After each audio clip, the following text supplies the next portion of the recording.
കീഴില്ലം saint Thomas higher secondary സ്കൂളിലേക്ക് BJP പ്രവർത്തകർ ജനകീയ മാർച്ച് നടത്തി. സീനിയർ വിദ്യാർത്ഥികൾ റാഗു ചെയ്ത കുട്ടിക്ക് നീതി ഉറപ്പാക്കണമെന്ന ആവശ്യവുമായിട്ടായിരുന്നു മാർച്ച്. സ്കൂൾ അധികൃതരുടെ അനാസ്ഥ അവസാനിപ്പിക്കണമെന്നും സമരക്കാർ ആവശ്യപ്പെട്ടു.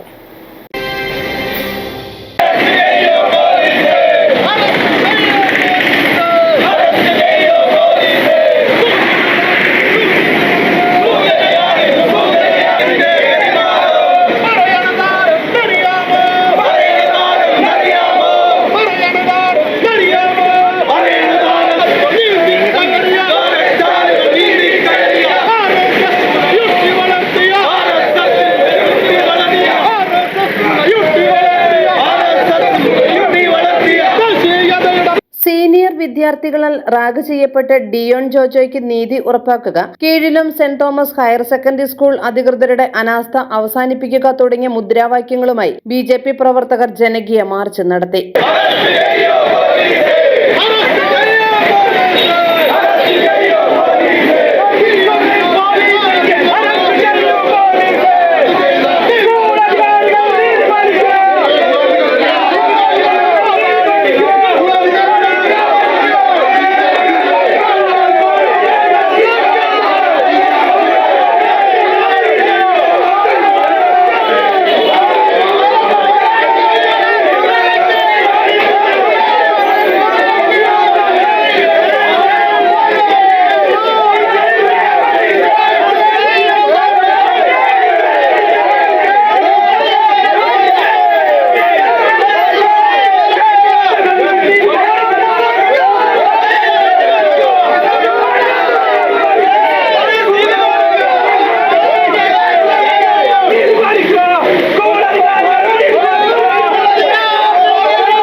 ചൊവ്വാഴ്ച രാവിലെ ബിജെപി പെരുമ്പാവൂർ നിയോജക മണ്ഡലം കമ്മിറ്റിയുടെ നേതൃത്വത്തിലായിരുന്നു മാർച്ച്. ബിജെപി സംസ്ഥാന സെക്രട്ടറി പി ശ്യാംരാജ് ജനകീയ മാർച്ച് ഉദ്ഘാടനം ചെയ്തു. നിങ്ങൾക്കറിയാം, ബിജെപിയെ സംബന്ധിച്ചിടത്തോളം വലിയ സമരങ്ങൾ നടത്തിക്കൊണ്ടിരിക്കുന്ന ഒരു പ്രസ്ഥാനമാണ്. ഇപ്പോഴും സെക്രട്ടേറിയറ്റിന് മുമ്പിൽ സമരം നടത്തിക്കൊണ്ടിരിക്കുകയാണ് PSC ഉദ്യോഗാർത്ഥികൾക്കായിട്ട്. പക്ഷേ ഒരു സ്കൂളിലേക്ക് സമരം നടത്തുക എന്നത് ബിജെപിയെ സംബന്ധിച്ചിടത്തോളം പലപ്പോഴും ചെയ്യുന്ന ഒരു സമരമല്ല. പക്ഷേ ഇന്ന് ഈ സമയത്ത് പെരുമ്പാവൂരിൽ ഇത്തരത്തിലൊരു സ്കൂളിലേക്ക്, സെന്റ് തോമസ് സ്കൂളിലേക്ക് ഒരു സമരം നടത്തേണ്ടി വന്നിട്ടുള്ള അവസ്ഥ എന്താണ് എന്ന് ഞങ്ങളെ കേട്ടുകൊണ്ടിരിക്കുന്ന ഈ സ്കൂൾ അധികൃതർ കൂടി ഒന്ന് കൃത്യമായിട്ട് മനസ്സിലാക്കേണ്ടതായിട്ടുണ്ട്. നമ്മളൊരു സ്കൂൾ നടത്തുമ്പോൾ ആ സ്കൂൾ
നോർത്ത് ജില്ലാ പ്രസിഡന്റ് MA ബ്രഹ്മരാജ് ആമുഖ പ്രഭാഷണം നടത്തി.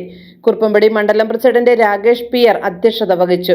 നോർത്ത് ജില്ലാ general secretary Shaji Moothedan, north ജില്ലാ ഉപാധ്യക്ഷൻ P അനിൽകുമാർ, പെരുമ്പാവൂർ മണ്ഡലം പ്രസിഡന്റ് ലിഷ രാജേഷ്, യുവമോർച്ച സംസ്ഥാന സെക്രട്ടറി വിഷ്ണു സുരേഷ്, കുറുപ്പമ്പടി മണ്ഡലം ജനറൽ സെക്രട്ടറി ഉണ്ണികൃഷ്ണൻ CA, ന്യൂനപക്ഷ മോർച്ച ജില്ലാ പ്രസിഡന്റ് MB ജെയ്സൺ, സംസ്ഥാന കൗൺസിൽ അംഗം K അജിത് കുമാർ, 2020 മണ്ഡലം പ്രസിഡന്റ് GB പാത്തിക്കൽ, ന്യൂനപക്ഷ മോർച്ച ജില്ലാ general secretary Devachan Padayattil, BJP panchayat president Ani Shivalayam, general secretary Santhosh Kuruppampady, area secretary Sajeevan എന്നിവർ പങ്കെടുത്തു.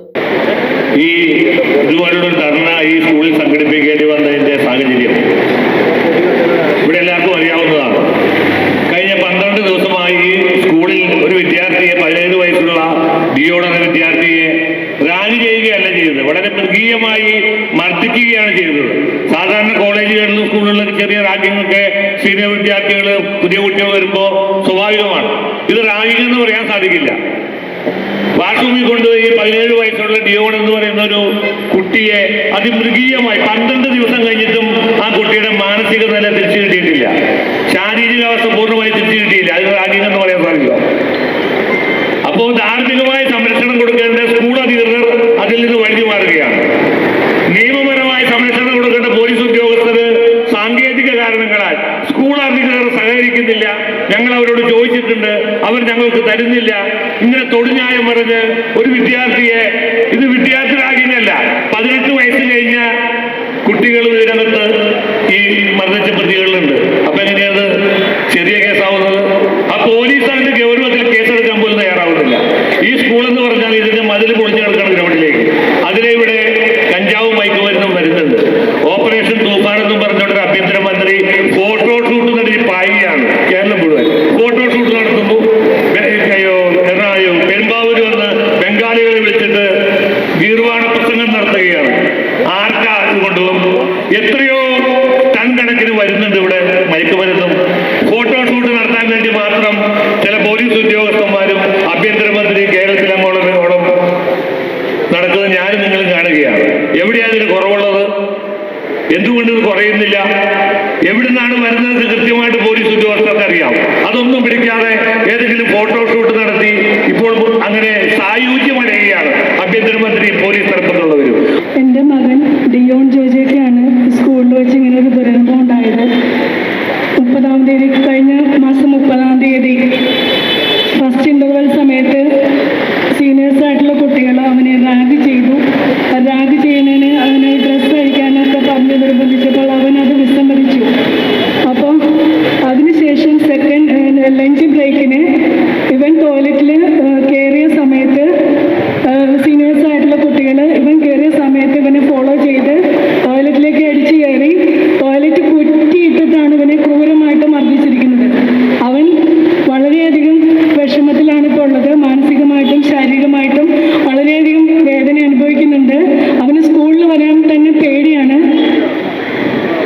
സ്കൂളിൽ ടോയ്ലറ്റിലുണ്ടായ അനുഭവം എൻ്റെ അടുത്ത് പറയാൻ അവന് വളരെയധികം വിഷമമുള്ളതുകൊണ്ട് ഞങ്ങളോട് അത് പറഞ്ഞില്ല. പിറ്റേ ദിവസം രാത്രിയാണ് ഞങ്ങൾ ഇത് വീട്ടിലുള്ളവരെല്ലാവരും അറിയുന്നത്. അതിനുശേഷം ഈ കുട്ടികൾ ഒരൊറ്റ ആളെ പോലും എൻ്റെ കുട്ടി അറിയില്ല. ആകെ 6 ദിവസമാണ് കുട്ടി വന്നിട്ടുള്ളത്. 6ാമത്തെ ദിവസം അവൻ ആദ്യമായിട്ട് യൂണിഫോം ഇട്ട് ആദ്യമായിട്ട് സ്കൂളിൽ വന്ന ദിവസമാണ് അവനിങ്ങനെ ഒരു ദുരനുഭവം ഉണ്ടായത്. അവന് വളരെയധികം തലയ്ക്കാണ് മെയിനായിട്ട് അവർ ഫോക്കസ് ചെയ്ത് അടിച്ചിരിക്കുന്നത്. വളരെയധികം ആ ടോയ്ലറ്റിൽ ആയിട്ട് അവന് കൈ കാലും ഒന്നും പൊക്കാൻ പറ്റാത്ത രീതിയിൽ അവർ ബ്ലോക്ക് ചെയ്തിട്ട് ആണ് ഇത്രയും കുട്ടികൾ ചേർന്ന് അവനെ മർദ്ദിച്ചിരിക്കുന്നത്. അതിനകത്ത് 5 കുട്ടികളാണ് ഇവൻ ഗ്രൂപ്പ് ഫോട്ടോയിൽ അവന് ആ പേരറിയാത്തത് കൊണ്ട് അവൻ സർക്കിൾ ചെയ്ത് കാണിച്ച് അവന് ഈ കുട്ടികളെ എല്ലാവരെയും റിയലൈസ് ചെയ്തിട്ടുണ്ട്. News desk media city news, Perumbavoor.